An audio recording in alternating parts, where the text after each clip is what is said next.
عدیل صاحب آپ کی طرف آؤں گی. جس طرح سے ہم نے ماضی میں بہت سے سیاسی رہنما جنہوں نے پی ٹی آئی چھوڑی اور دوسری پارٹیوں میں انہوں نے شمولیت اختیار کی, اور آج ہم دیکھ رہے ہیں جس طرح سے سابق گورنر پنجاب لطیف کھوسہ نے اپنی پرانی تمام برسوں کی جو رفاقتیں ختم کر کے انہوں نے پی ٹی آئی کو آج انہوں نے جوائن کر لیا ہے. اور کیا دیکھتے ہیں آپ کے پی ٹی آئی کے لیے کتنا خوش آئند ہوگا, کیونکہ دوسری طرف آصف علی زرداری صاحب نے بھی آج کہہ دیا ہے کہ پی ٹی آئی کے ساتھ کوئی اتحاد نہیں ہوگا, بلکہ انہوں نے ہدایت بھی جاری کی ہے. پہلے تو وہ سعد صاحب نے کی خواہش کے مطابق میں انٹرا پارٹی الیکشن کے اوپر کومنٹ کر لوں. میں تو سمجھا تھا کہ آپ سعد نے اس صاحب کا جو ہیں وہ جواب بھی باخبر دینا ہوں ہے. گے, جی کیونکہ وہ درد بھی رکھتے ہیں پاکستان تحریک انصاف کے حوالے سے. بڑی اچھی بات ہے, ان کی جو اپنے نظریات ہیں مجھے اس پہ کوئی اعتراض نہیں ہونا چاہیے, لیکن میں سمجھتا تھا کہ وہ درد رکھنے کے ساتھ شاید معلومات بھی رکھتے ہوں کہ یہ تو ریسٹریننگ آرڈر ہے, اس پہ تو کل کوئی فیصلہ ہی نہیں سکتا. اس پہ تو پشاور ہائی کورٹ کا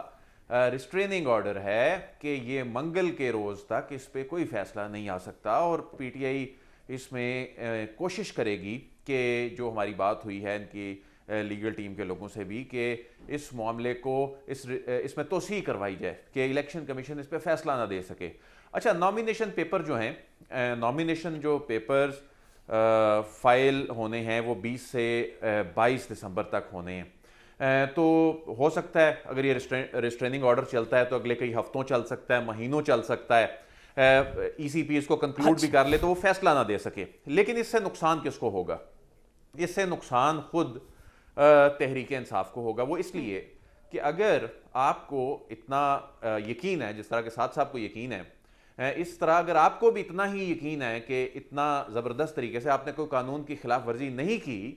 تو وہ کانفیڈنس آپ اپنے اندر کیوں نہیں پیدا کر رہے جو ساتھ صاحب جو وہ کانفیڈنس آپ کو دینا چاہ رہے ہیں؟ تو آپ ڈٹ جائیں, بولیں جی الیکشن کمیشن تو بائسڈ ہے تو فیصلہ یہ کرے گا تو ہم جا کے کسی اور عدالت سے ریلیف لے لیں گے, جس طرح کہ آپ کو پشاور ہائی کورٹ سے ریلیف ملا. لیکن یہ معاملہ چلتے چلتے جتنا تاخیر کا شکار ہوگا, اور ایک کہیں ایسے وقت میں اگر یہ فیصلہ آ جاتا ہے جس کے کانسیکوینسز جس طرح نون لیگ کے کیس میں سینٹ الیکشن میں ہوئے تھے اور وہ جو ٹکٹ جو تھے وہ اڑ گئے تھے,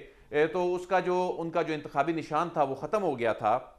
پھر آزاد لوگ جو تھے وہ بڑی تعداد میں سینٹ میں آ گئے, تو کہیں یہاں بھی ایسا نہ ہو. جہاں تک معاملہ ہے جو آپ پہلے بات کر رہے تھے حسن سے بھی, میں الیکشن کی کریڈیبلٹی کے حوالے سے بھی بات کروں گا. ہم نے اس پہ کل بھی جب بات کی سرفراز بگٹی صاحب کا جو استعفیٰ آیا, کہ دیکھیں کہ کس طرح سے اپنی ذاتی خواہشات اور اپنے سیاسی مفادات کے لیے کس طرح یہ لوگ پورے انتخابی جو پروسیس اور اس کی ساکھ کو نقصان پہنچا رہے ہیں. کہ یعنی اگر آپ کو اتنا ہی شوق تھا الیکشن لڑنے کا تو آپ نگران سیٹ اپ کا حصہ نہ بنتے. پھر آپ کو پتہ ہے آئین میں یہ لکھا ہے, آپ کو پتہ ہے آگے جا کے یہ مشکلات عدالتوں میں جا کے آئیں گی, آپ کو پتہ ہے کہ لوگ سوال کریں گے, ہو سکتا ہے آپ کامیاب بھی ہو جائیں اس میں الیکشن لڑ کے اور جو آپ کے آگے گولز ہیں وہ, لیکن یہ تمام لوگ, یہ احد چیمہ, فواد حسن فواد, ساری زندگی نوکری کرنے کے بعد, ریٹائرمنٹ لینے کے بعد, نوکریاں چھوڑنے کے بعد, یہ جو عہدے ہیں نا کہ ملک آپ نہیں چلانا ہے, اچھا پھر چلا کے کون سی آپ اتنی بڑی کنٹریبیوشنز دے رہے ہیں کہ آپ کے بغیر نظام ہی نہیں چل سکتا تھا,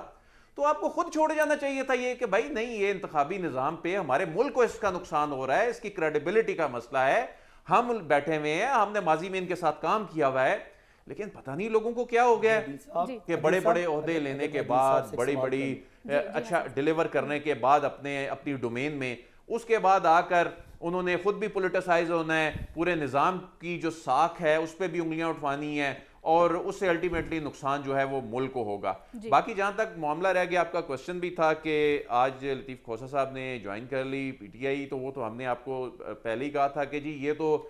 فورتھ ٹیئر کی جو لیڈرشپ جس کا پی ٹی آئی سے اس وقت, پی ٹی آئی کن کے ہاتھ میں ہے اس وقت؟ پی ٹی آئی ان لوگوں کے ہاتھ میں ہے جن کا پی ٹی آئی کی, یعنی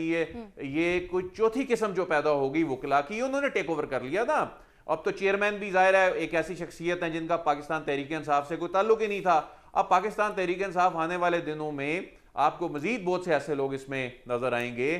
جو بالکل چند دنوں کے اندر اندر پاکستان تحریک انصاف جوائن کر رہے ہیں, اور اصل میں زیادہ تر لوگوں کا جو وہ ہے جو ان کو نظر آ رہا ہے کہ ظاہر ہے پرائیورٹی یہ ہے کہ اس وقت لیگل کمیونٹی کے لوگوں کو ٹکٹ دینے ہیں, تو